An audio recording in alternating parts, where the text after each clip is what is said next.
नमस्कार, आप देख रहे हैं एचएफएफ अड्डा और मैं हूं आपके साथ विवेक तिवारी। दिल्ली की सड़कों पर 26 जनवरी यानी कि गणतंत्र दिवस के मौके पर जो कुछ भी हुआ वो नहीं होना चाहिए था। एक तरफ किसान ट्रैक्टर रैली निकाल करके कृषि कानूनों को वापस लेने की मांग कर रहे थे, तो वहीं दूसरी तरफ एक तस्वीर ऐसे भी आई जो आजादी के बाद से अब तक कभी नहीं देखी गई। दरअसल किसानों के उग्रवादी गुट ने लाल किले पर पहुंच करके लाल किले से तिरंगे झंडे को उतार दिया और वहां पर सिखों का झंडा फहरा दिया गया। कुछ लोग तो इसे खालिस्तानी झंडा भी बता रहे हैं। तो वहीं हिंसक प्रदर्शन की वजह से, खास तौर से लाल किला से झंडा उतारने की वजह से पाकिस्तान बहुत ज्यादा खुश है।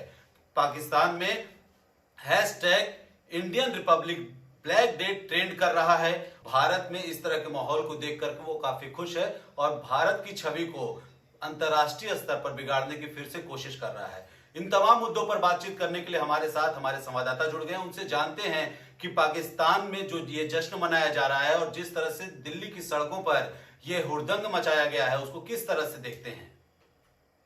जी बिल्कुल विवेक, जिस तरह की खबरें दिन भर आती रहीं, जिस तरीके से पूरी दिल्ली में एक तरह से किसान जो हैं वो तांडव करते रहे। हालांकि ये किसान थे, ये कहना जो है अभी एक अपने आप में जल्दबाजी है, क्योंकि कहीं से भी इनकी हरकतें जो है किसानों वाली नजर नहीं आई। क्योंकि कोई किसान ऐसा कैसे हो सकता है कि वो जवानों के ऊपर ट्रैक्टर चढ़ाने की कोशिश करे। कोई किसान आखिर ऐसा कैसा हो सकता है, या कोई सिख किसान ऐसा कैसे हो सकता है जो महिला पुलिसकर्मियों के ऊपर हमला बोलते। तो ये कहना कि ये किसान थे, ये कहीं ना कहीं किसान नहीं थे, ये उपद्रवी थे और कहीं ना कहीं ये खालिस्तानी समर्थक थे। और इनके समर्थन में जो देश खड़ा होकर सामने आया है वो है पाकिस्तान। और पाकिस्तान में आज के इस पूरे वाकये को लेकर दिलचस्प तरीके से जो खबरें सामने आ रही हैं, एक जश्न मनाया जा रहा है। लाल किले पर जिस तरीके से जाकर किसानों ने अपने झंडे को, या फिर उपद्रवियों ने अपने झंडे को जिस तरीके से फहराया, उससे पाकिस्तान बहुत ज्यादा खुश है और अपने ही तरीके से इस पूरे मामले को एक अलग ही रंग देकर उसकी रिपोर्टिंग जो है वो पाकिस्तान में की जा रही है।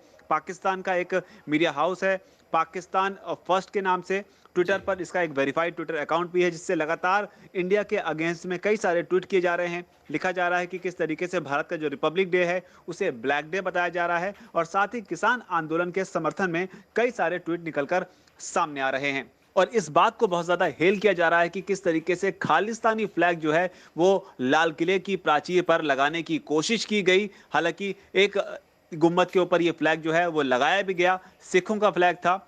हाँ, ये बात सच है कि इसमें भारतीय फ्लैग का, इंडियन फ्लैग का अपमान जरूर हुआ है, लेकिन इन सब चीजों की खुशी जो है वो पाकिस्तान में जमकर मनाई जा रही है। पाकिस्तान को भी ये लग रहा है कि कश्मीर मुद्दे में हाथ धोने के बाद, कश्मीर मुद्दे से हाथ धोने के बाद में अब उन्हें कहीं ना कहीं खालिस्तान के मुद्दे में एक जो अपनी एक इल विल होती है वो दिखाई पड़ रही है कि शायद यहां से उन्हें कुछ हाथ लग सके, शायद यहां से कुछ ऐसा हो सके जिससे भारत परेशान हो और पाकिस्तान को उससे खुशी मिले। तो ये जो किसान आंदोलन हुआ, इससे पाकिस्तान फिलहाल बहुत ज्यादा खुश नजर आ रहा है। जी विवेक, हम आपसे ये भी समझना चाहेंगे कि पाकिस्तान के जो विदेश मंत्री हैं शाह महमूद कुरैशी, उन्होंने ट्वीट किया है, उनकी तरफ से एक बयान जारी किया गया था कि भारत में दमनकारी सरकार है और दमनकारी सरकार भारत में किसानों के प्रोटेस्ट को नाकाम नहीं कर पाई। जी बिल्कुल, शाह मोहम्मद कुरैशी का जो बयान है उससे उनकी झुंझलाहट, उनकी जो इग्नोरेंस है, उनकी जो एक अल्प ज्ञान जो होता है, जिसको कहते हैं बहुत खतरनाक होता है, वो साफ तौर पर झलक रहा है। क्योंकि इसमें वो साफ तौर पर ये कह रहे हैं कि किस तरीके से किसानों के आंदोलन को रोकने में भारत सरकार जो है वो नाकाम रही है। दबाने शब्द का उन्होंने इस्तेमाल किया है कि दबाने में नाकाम रही है। जाहिर तौर पर जिस तरीके से तस्वीरें निकल कर आई, सरकार ने कहीं से भी इस आंदोलन को दबाने की कोशिश नहीं की। सरकार ने जो कोशिश की वो अब तक उन्हें समझाने की, उन्हें प्यार से मनाने की कोशिश की। वरना अगर सरकार चाहती या पुलिस प्रशासन चाहता तो तस्वीर जो है बहुत ज्यादा भयानक हो सकती थी। जिस तरीके से तलवारें लहराई गई, जिस तरीके से लाल किले तक पहुंच जाना किसानों का, वो ये बताता है कि सरकार पूरी तरीके से, या फिर पुलिस प्रशासन जो है पूरी तरीके से सॉफ्ट मोड पर किसानों को हैंडल करने के मामले में रहा। वरना लाल किले तक कोई इस तरह से पहुंच जाए और जाकर अपना झंडा फहरा दे, ये हो नहीं सकता। लेकिन इसे होने दिया। ये बताती है कि इस तरीके से भारत सरकार जो है इन किसानों को बहुत प्यार से हैंडल करने की कोशिश कर रही थी।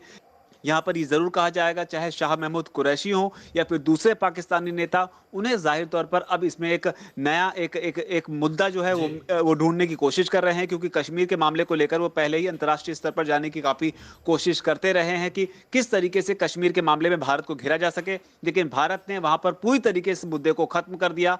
अब पाकिस्तान के पास कोई मुद्दा जी। नहीं बचा है। ऐसे में खालिस्तान के मामले को लेकर वो जरूर भारत की अंतर्राष्ट्रीय स्तर पर भारत के खिलाफ जो है वो बोलने की कोशिश करेंगे, क्योंकि इससे पहले अगर आपने देखा होगा तो लगातार कश्मीर में ये इस बात को लेकर ये अंतर्राष्ट्रीय मंच पर पाकिस्तान कहता रहा है कि भारत जो है वहां पर कश्मीरियों पर अत्याचार कर रहा है, जबकि ग्राउंड स्तर पर जो कश्मीरियों की तस्वीर है वो पूरी तरीके से अलग नजर आती है। लेकिन अब पाकिस्तान जो है वो किसानों के मुद्दे को लेकर अंतर्राष्ट्रीय मंच पर, अंतर्राष्ट्रीय पटल पर जाने की कोशिश कर रहा है, उसे बताने की कोशिश कर रहा है वो पाकिस्तान जहां पर अल्पसंख्यकों की क्या हालत है, हिंदू मंदिरों को लेकर किस तरीके से जी। अंतर्राष्ट्रीय मंच पर उसकी किरकिरी हुई है, हिंदुओं के मंदिरों को लेकर, उसके अलावा जिस तरीके से बात सामने आई थी कि पाकिस्तान के 300 से ज्यादा ट्विटर हैंडल जो हैं वो किसान आंदोलन में अराजकता फैलाने के लिए या फिर माहौल बिगाड़ने के लिए एक्टिव हो चुके हैं। अब इस सारे तारों को अगर मिलाकर देखें तो वो बात कहीं ना कहीं सच साबित होती है। हालांकि जिस तरीके से किसान आंदोलन की बात लगातार पाकिस्तान के शाह महमूद कुरैशी कर रहे हैं, उसके लिए ये बताना जरूरी होता है कि इस पूरे तांडव के बाद आज किसान संगठनों ने इन तमाम उपद्रवियों से किनारा कर लिया है, औपचारिक तौर पर किनारा कर लिया है, साफ जी। तौर पर यह कह दिया है कि ये जो कुछ भी हुआ उसका किसानों से कोई लेना देना नहीं है। अराजक और एंटी सोशल एलिमेंट जो हैं वो इस किसान आंदोलन में घुस गए थे, जिन्होंने इसे पूरी तरीके से हाईजैक कर लिया, क्योंकि किसानों का एजेंडा कहीं से भी किसी भी धर्म विशेष का फ्लैग लाल किले पर जाकर लगाना था ही नहीं और होना जी। भी नहीं चाहिए। उनका मुद्दा जो था वो किसान बिल था, किसान कानून था, लेकिन जिस तरीके से एक अंतिम प्रारूप निकलकर सामने आया इस पूरे उपद्रव का, उससे एक जो मकसद, खालिस्तानी मकसद जिसकी लगातार बात होती है, वो जरूर सामने निकल कर आया है। लेकिन जहां तक बात पाकिस्तान की है, मुझे ही लगता है कि पाकिस्तान के मुद्दे जी, को या बिल्कुल। पाकिस्तान के किसी भी बयान को किसी भी तरह से कोई तवज्जो देने की जरूरत नहीं है। वो अपने में ही खुश रहते हैं।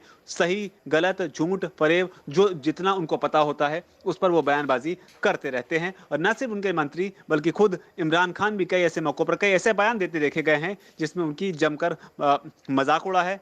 तो कुल मिलाकर एक अल्प ज्ञान की बात यहाँ पर पाकिस्तान की तरफ से कही जी। जाएगी, जिससे उन्हें कुछ खास जानकारी नहीं होती है, लेकिन फिर जी। भी वो बयान दे देते ठीक हैं। है। जी विवेक।